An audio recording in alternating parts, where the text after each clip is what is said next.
Hey guys, I'm Dan. I'm Bob. I am Andrew. Today we're talking about Pendulum from Stonemaier. This game says it plays 1 to 5 Yep. and plays in 60 to 90 minutes. It depends on which form of the game, I guess, you play. Sure. Yeah. But so our videos, we're going to review this game today. We tend to break them into sections. First, we're going to do a basic how to play, just so you have the idea while we're talking. Then we're going to go into kind of an open discussion of what we think about the game, and then we'll score it at the end. Everything will be sectioned off in the description so that you can click through the video if you would like. But first, we're going to learn how to play the game from Mr. Andrew. Okay, guys, so Pendulum is a 1 to 5 player game, just like what Dan said. And essentially, it's just a worker placement game with a few restrictive, I guess you could say, mechanics. Yeah, intricacies in it. So everybody has a asymmetric player board. As you can see on the screen in front of you, we have one set up for you here. And the goal of the game is to get the red track into the parchment, the blue track into the parchment, the yellow track into the parchment. And these just stand for very generic themes, power, prestige, and popularity. And then that gray track at the bottom, it's actually only one, and that is the legendary achievement track. So throughout the game, you're going to try to either get resources, or you're going to be using those resources to convert into those victory points. Now, you cannot win the game unless you get all 4 of those little pips across into the parchment area. So it's possible that all of the people playing the game could lose the game if nobody gets those pips across into the parchment. At the bottom of your board, you've got resource generating areas, little tableau sections, I guess you could say, that are all activated by different parts on the game board. And now we'll switch our camera over to the top down so you can see the board a little bit. Thank you, Dan. The board is it's a bigger game board, but it's split up into essentially three areas. You've got the purple area, you've got the green area, and you've got the black area. And each of these are split right in half, and it has the same worker placement areas on each side. Yeah, they're a mirror image. The big caveat, and I'm not going to get into a big rule teach here, and I suggest you guys go check out the How It's Played. Rodney Smith does a great job teaching it. It's a 30-minute video, but you really need to watch it because he brings it to life here. The unique mechanism of play in Pendulum is if there is a sand timer on one half of that region, you can't play your worker there. And if there is not a sand timer on the area of the board, you may play a worker there. But playing a worker there doesn't get you that resource. Playing the worker is just only half of it. Then it's like reserving the slot. You're reserving the slot, and just like other Stonemaier games, there's a grande meeple which you can play, and instead of cutting off an area, the grande meeple allows you to play in that area as well. And I'm not going to get into the intricacies like I said, but each of these zones gets you a different type of resource. And sometimes it allows you to go down to your tableau area in which you can kind of customize what type of resource you get. There's little achievements here and there, like each round has a legendary achievement that all players are kind of fighting for. And the game takes place over 4 rounds, and whoever can move along that track that we went over earlier wins the game. And other than that, it's a very traditional worker placement game, with the exception of these 3 sand timers. By the way, these 3 sand timers all move at different times. So for example, the black sand timer is approximately 45 seconds. Nothing is perfect here. The green sand timer is approximately 2 minutes, and the purple sand timer is a gruesome 3 long minutes, which we're probably going to mention later on. And that is a brief rundown of, I guess you could say, the layout of the game. I don't want to get too much into the intricacies. Like I said, watch a How to Play, and at the end of the day, if you like a worker placement game, then Pendulum could be up your alley. The one thing I want to add on is that you mentioned that you put the workers here and you don't get the thing yet. That's because how it works is at the end of the 45 seconds, a player can flip the timer to the other spot, now activating these workers and freeing up this one. Yeah. And so the whole game is a balance of these timers bouncing back and forth. Yeah. And that's how you get your workers back. Right. I just wanted to add that. Yeah, and that's actually really important. There's like one specific part of the board is locked off, and then moving the timer unlocks that area for you to either grab or activate that action. Right, while simultaneously activating the other half. It frees up one half and activates the other half back and forth. Yep. Okay, so that was a basic rundown. We're now going to jump into an open discussion about our thoughts on the game. Okay, guys, I don't know what you guys want to start with. I'm feeling like we should just mention some basic things that aren't like opinionated kind of things. So like, first of all, our sand timers were pretty close. Yes. We measured them and 2 of them came in slightly under. And one of them was like extremely close. Within a second. Yeah, so good.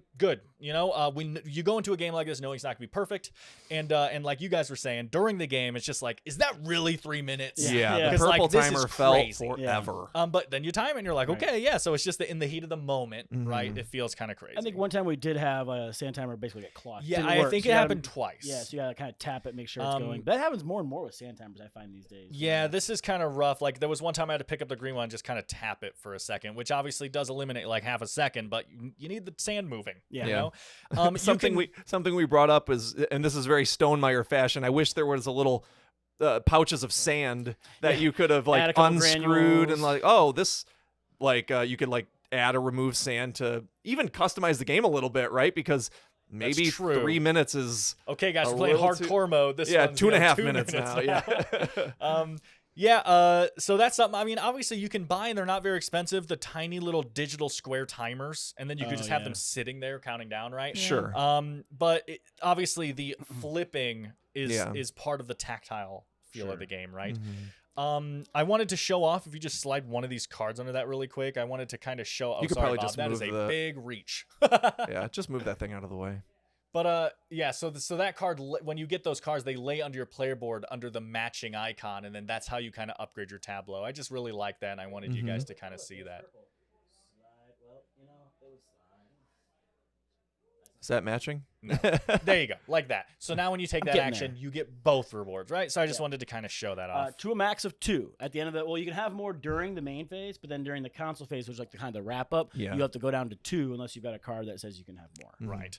Anything else that's just kind of like not like what you thought about the gameplay, but just things you guys wanted to mention? Well, I mean, like these boards, super nice. You can play Tapestry. Control is fantastic. It's the same type of grippy. I love it. Grippy Every time I open nice. So that way it doesn't like slide too much without being dual layered. But these are way thicker than Tapestry boards. Tapestry boards, they have that corner kind of peels up, you know? Okay. These feel way thicker than Tapestry boards. I thought they seem pretty similar. Everything here is so nice, except for. Well, I was gonna say, the timer too.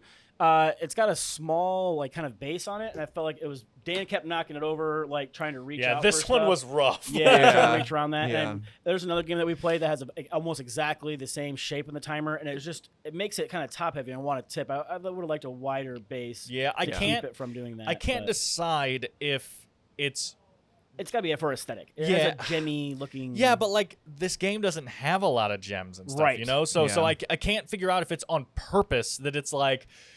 This is a hectic timed game, so like make sure you don't knock them over, or it makes you waste your time, right? I don't know. Yeah. Everything is such a high quality, and then the tips of the sand timers, they just feel like the cheapest part, unfortunately. Just sand it down, make it wider, make it to this base right there. Yeah. Yep. It was a weird decision. It was a weird decision to choose those, but. Other than that, the cards are a nice quality. Even like the square cards are a nice linen to them. Yeah. That's super nice. I have really been on like a resource conversion kick lately. Sure. I've really like when that's done well. And because one of the things is I've always kind of hated on Century.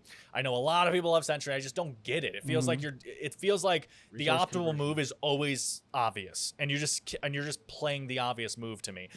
But then like Shadow Network, I've talked about a lot lately, is a great resource conversion game. And then when I went into this, I didn't know how much resource conversion there was going to be, but it is constant. Yeah. You are constantly getting purple cubes to discard them, to activate this banner, to get yellow cubes, to spend as gold, to get this. Yep. I mean, it's constant. And the only thing slowing this nonstop game down is when you set up a turn that you really need and none of the timers have flipped yet, and you're just sitting there staring at it. Yeah. Because one of the things I really like about this game, and I could totally get people hating on it, is if I don't have any people in purple, I don't care if that purple timer flips. Oh. So if that purple timer's out and Bob's guys are just being wasted, I don't care. Yeah, I was gonna say that. I liked that. I was like, 'cause I saw that black one run out a couple times. Like, I don't have anybody over Yeah, there. I let love it that, sit. man. I love that. Like, Just stare at that green one and wait for it. it's an interesting way to add a lot of hidden player interaction in there, to where I am actively hurting your turn By not without flipping that you for knowing you. it. Yeah, I really and Like if same you're not thing paying with- attention, what you mean is like if you're not paying attention to Right. the fact that your timer could get flipped over, Right. Yes. then you're Then your just worker like, gets stranded. Once, and you So never once this activated it. timer's out, just as an example, right?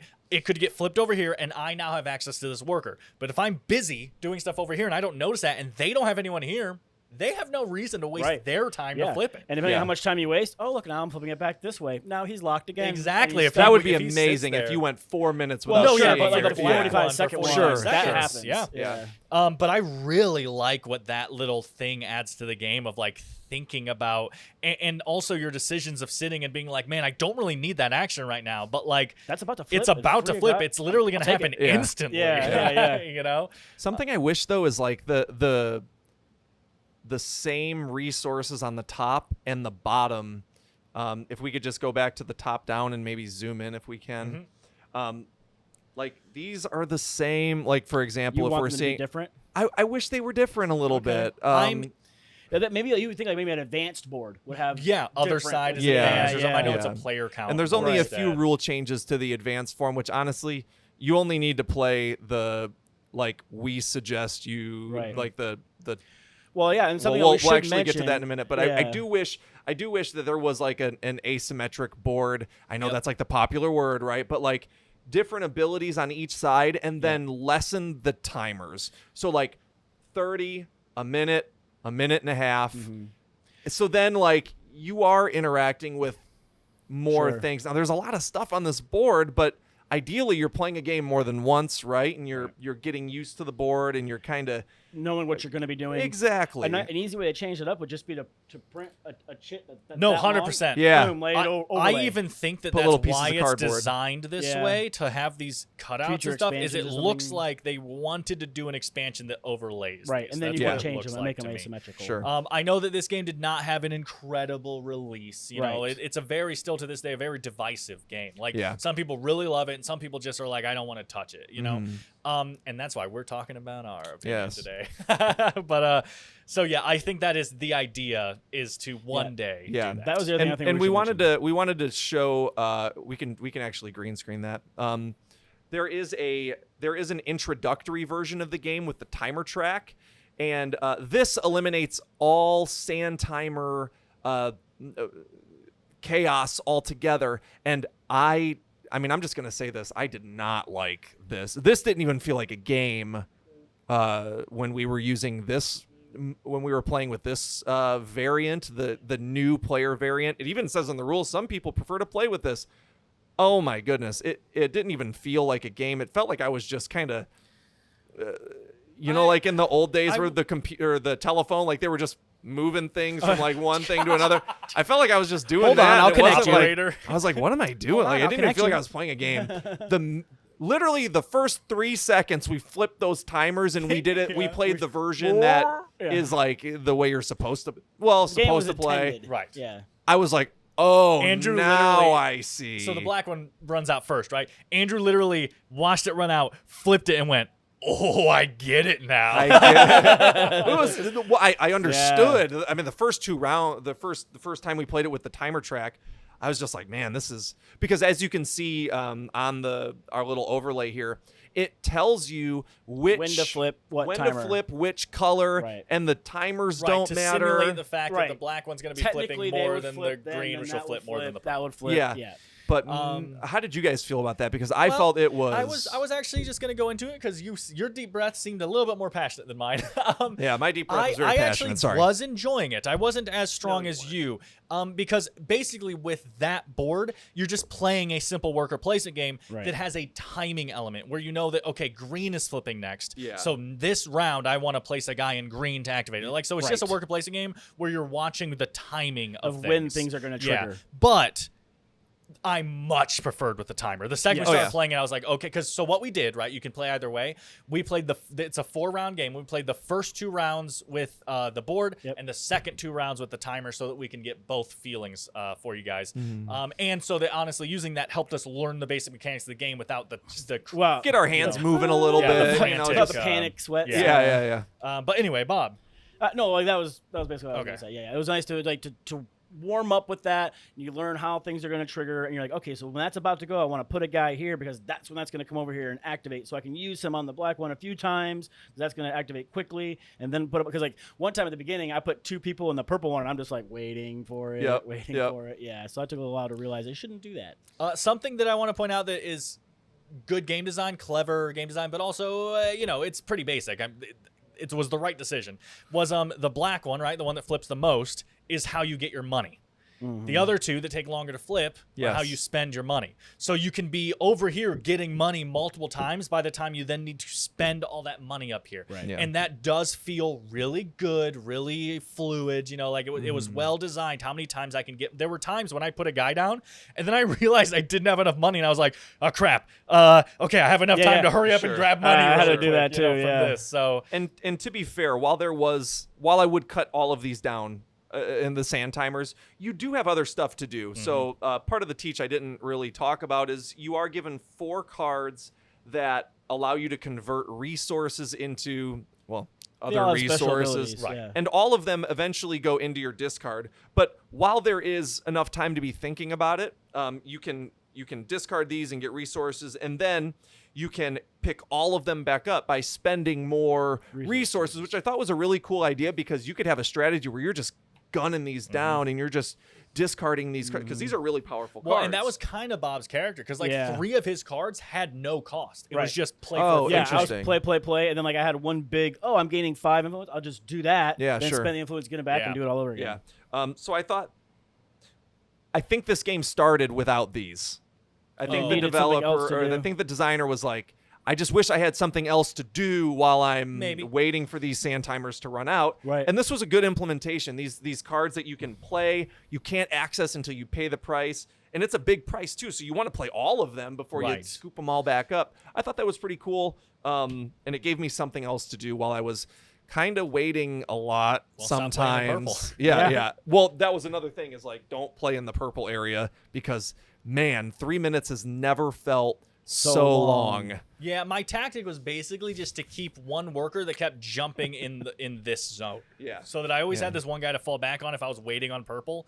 I could just keep throwing this guy around. Yeah. One thing I want to add onto your card thing is at the end of every round, you get more cards. And some of them are one-time use, depending on what you take, because you get to choose in turn order. But some of the cards are cards that go into your hand and now give you more options. So I agree. I really like the hand management system of the game as well, which I guess is also part of resource, management and everything. Your hand is a resource and you're trying to control it. So I don't know if you guys want to mention anything else about the specific gameplay. Obviously, we have not gone into anything. He mentioned that everyone has an asymmetric power. You do not have to. Yep. You can play the other side of the board where everyone is the same. So that's an option if you guys want to start off kind of more simple for a game like this. Now, we kind of split the difference and started on the advanced side, but with the time track so that we could learn that way. And I did feel very asymmetric. I liked that my guy had a way from the very beginning to start taking these cards. Upgrade tiles, and I got my board full fast, and that feels really good. I did not. In my on my second worker placement, I think it was, I had like 10 gold. Or something, because I was able to just get these, build that up, take the gold action, and then my character had a card in my hand that said, when you take one of these actions, activate it twice. So I just did the gold one, had an extra card, got more gold, doubled it. So I just went, boom, okay, I can ignore gold for a while. Yeah. You know, and so you can really pile those together in a really cool way. Something that I have a small gripe about is so you have that top track that we talked about earlier about how you advance your victory points. Red, blue, yellow. And then your resources that you're grabbing over here and that you're interacting with on the board, red, blue, yellow. Yeah. But they're different. What? Yeah. Yeah. How about like White, black, and gray? something. Like that was because when you're looking at this board, I like this this red victory point marker fist here thing, with the fist on it. That's red. But also there is a red the shield combat. the red shield for the red shield for combat wasn't bad, but the red tableau activation down here. Well, sure. they're both red that gives you a shield, circles. but- Yeah, well, they give you a shield, but different colors, man. That was It was tough. mixing the resources with the victory points and making them the same color. And like, I understand. Well, no. Now that I'm looking at the rules, like power and military, that makes sense. Prestige and culture, popularity and gold. Those those are the three colors They that relate go together. to each other. They right. kind of relate to each other, but like thematically here, yeah, it doesn't do anything. Yeah, they didn't. It's not like by having a lot of gold, you're getting a lot of yellow, except for technically this, right? But you're spending gold everywhere. Exactly. Correct. But, Yeah. I mean, you're getting twice as much gold or yellow from the gold. But yeah, it seemed like it was pointlessly intertwined, I guess. Maybe they were going for something in terms of lore thematics, and it world of didn't. Pendulum, Yeah, and even reading the introduction, it was like, what? Sure, your character cards with your asymmetric like player aids right here have lore on your character's history and stuff on them as well. Which is cool, but Yeah. I couldn't believe it. It's not like it was like Arc Nova where it's like, oh, I need to build a certain size cage and I can put a certain animal in there. It's like, oh, that makes sense. Yeah. So it's a small gripe. I It wasn't definitely a big had deal. a problem with the red/browns and trying to get them working. And the correctly. blue/purple that Dude, didn't matter. Colorblind alert. It doesn't Colorblind alert. matter, but yeah, the blue and the purple. Yeah. Rough. Yeah. Okay. But Stonemaier Games has actually accommodated that a lot recently. Like their colors are much more friendly. Right. No, technically, the color doesn't really matter so much, right? Because you're looking for like the heads for the instruments or like the little laurels for those. So looking for that. But like the banner, oh, that's a different color. Which color was that again? Is that this one? Yeah. So that was a little tough. Anywho. With all that said, let's jump into our final scoring section. Yes. Hey guys, I'm Spencer from the Board Game Rundown. I wanted you to know that we have started a Patreon. Right now, it's $5 to join. It's going to help us a lot. We want to give you more content like this, and if you want more content like this, help us out. Like I said, it's $5 right now. It may start going up if we get a lot of people, so get in early. Bob. Oh, that's me. I know. Wow. I'm going to make you do it. So, Bob, how does Board Game Rundown rate games? Well, Dan, what we do is we will all give it our rating using 0.5s for a little variance, but then we're going to take those three scores and we're going to average them together, and that'll be the rating that we post as BGR official rating on our BGG and things like that. Cool. I want to go first to give you guys that, but I honestly just haven't I haven't fallen on a single score yet. I'm kind of bouncing around in my head here thinking about where I think that would make sense for you to go first. Yeah, Yeah. exactly. Thank you. No, but I just really want to say I know I said earlier Pendulum's still kind of a divisive game to this day. Sure. I really liked this. I really liked the real-time feeling. I tend to like real-time games. Yep. And I like the timing the workers and also kind of like laughing as someone else misses their timing. Right. Yeah. I really like that. And I think for now I'm going to fall on a 7.5. But I really like this, and I think with more plays, it might go up, actually. I thoroughly enjoyed my time with Pendulum. Multiple plays with people who know the game. Sure. Yeah. New players would not decrease your score, obviously, because you know the potential it has, but playing with the same group of players and then, like, you know, getting used to the board more and more. Right. Especially with the new players things, like reintroducing the time track board and stuff, you know, thing. But Bob, what are you thinking? Honestly, I think you nailed it because that's what I was gonna say. I was gonna say 7.5 is what I enjoyed it. I do like the watching the timers and like, oh, you didn't notice it. Yeah. Until you need the action. Exactly. And then you're like, yeah. okay, I'll flip oh, I'm it ready now. for that now. Boom. Yeah. Like I really did enjoy that. I also enjoy like a lot of time games. Like AP, I can suffer a little bit, but like if I know there's a timer, I'll just make a decision. I don't care if it's the right one or not, and like let's go with it, see what happens. And I enjoy that. You just named something I haven't mentioned, which is a huge positive with this game for me, which is like I literally joked about when we first started playing. I said, "Good luck, AP guys." Yeah, you know, yeah. Like, Oh, guess what? When yeah. that timer runs out, I don't care Sorry if for you're you. not Yeah. ready. That's right. So- Yeah. Bring And your I appreciate analysis that. paralysis friends to Pendulum. That's right. They may we'll not cure come you of back that. for a yeah. Yeah. So yeah, I'm gonna go also with a 7.5. Okay, Andrew, you introduced us to Pendulum. What you thinking? Yeah, so I'm thinking a 7. Okay. I would show this game to people who are interested in it. Currently in my list of worker placement games, this isn't the first one I would bring out. Sure. But there's no Pendulum killer. You know what I mean? Like, oh, this one is Pendulum 2.0. Pendulum brings something that is unique, and they do so in a high quality way that's understandable. Sure, I could gripe about the colors and that, but there's nothing about this, just like every other Stonemaier game that I've encountered, where it wasn't an experience that I was like, man, I'm never gonna do that again.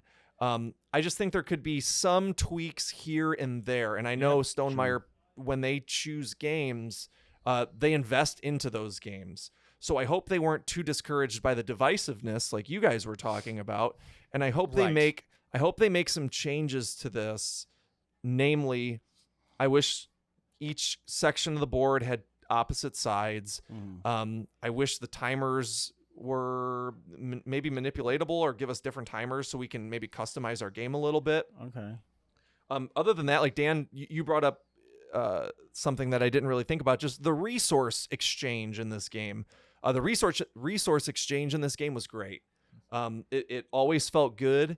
I never felt like if I were short a resource that it was the game's fault. I always knew it was my fault. Right. And I think that's where they do a good job. But I think until I see a little bit more fleshing out of Pendulum, I'm going to stick with a 7. Okay. I'm going to bring up a couple caveats really quick because we talked about this earlier and we haven't brought them up yet. So before you see our score, an issue with this game is it's very easy for people to accidentally cheat. Yeah. And that's something you're going to have to keep an eye on when you're playing yourself. You don't really have time to watch other people. There's just a lot going on in this game. You have a lot of decisions to make, and they're time decisions, and there's a lot of resource turning into other resources. There are times where I was sitting there, I was just like, did I already discard my gold or not? You know, like and that's going to happen with stuff like this until you get like more experience with the game. But while you're new to it, there's just a lot going on here, so you have to be ready for that. The other thing I just wanted to say was I tend to really like games that are very active atmospheres. You constantly feel like you're thinking and doing something. That's why I've been talking about Shadow Network so much lately. Bob and I keep joking about XCOM, where it's a game where you don't have time to do anything but think what you're doing, you know. And I tend to like that, and they're fun games to watch people play because there's always something going on, people talking about something and think about something and doing something. There's never that time where people are sitting looking at their hands and going, should I that just doesn't exist in games like this. And I just want to say I really appreciate that, and that's one of the things that really lifts games like this up for me. Like, you're right. Like, does this beat out like Dune Imperium as worker placement game for me? No.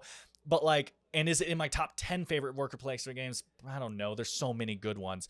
But is this in like top 10 worker placement games I'm interested in playing right now again? With sand timers? Right. Yeah, I think it is. Like, I want to play again, you know? Like, and so that's just something I wanted to say as like kind of a caveat at the end. But Bob, go ahead. So yeah, you take all of our scores and you average them together. Beep, boop, boop, boop, boop. 7.3. 7.3. Not too bad. So not super divisive here at Board Game Rundown like a lot of other places, you know? Yeah. Pretty much on the same page. For that. I don't know. Tim and Spencer have already played this. I don't know what they thought of it. So I can't tell you guys. But just from us, I really liked it. I want to play it again. I think it's cool. I mean, knowing Tim, it's probably a 10. Right. Good point. Good point. And Spencer, Tim and Spencer. with the AP. Oh, I'd love to play with him. We'd crush him. It is a 5-player game, though. Maybe we can get a full... true, dude. Yeah. So many arms. Sorry, Mike, you're out. Full playthrough. Yeah. Okay, but anyway, guys, thanks for watching. I hope you enjoyed. If you found this review helpful, I'm gonna look at the center camera. If you find this review helpful, don't forget to like, subscribe if you want. We also probably had a Patreon little ad earlier in the video that I forgot to mention. So if you're interested in checking that out, go ahead. But yeah, leave a comment on what you guys think about that green timer, dude. Leave a comment on what you guys think of Pendulum, because I think we're gonna have a lot of back and forths in the comment section about this one. But we liked it. So thank you very much for watching. From the Board Game Rundown, I've been Dan. Bob. Andrew. And we'll see you guys next time. See ya.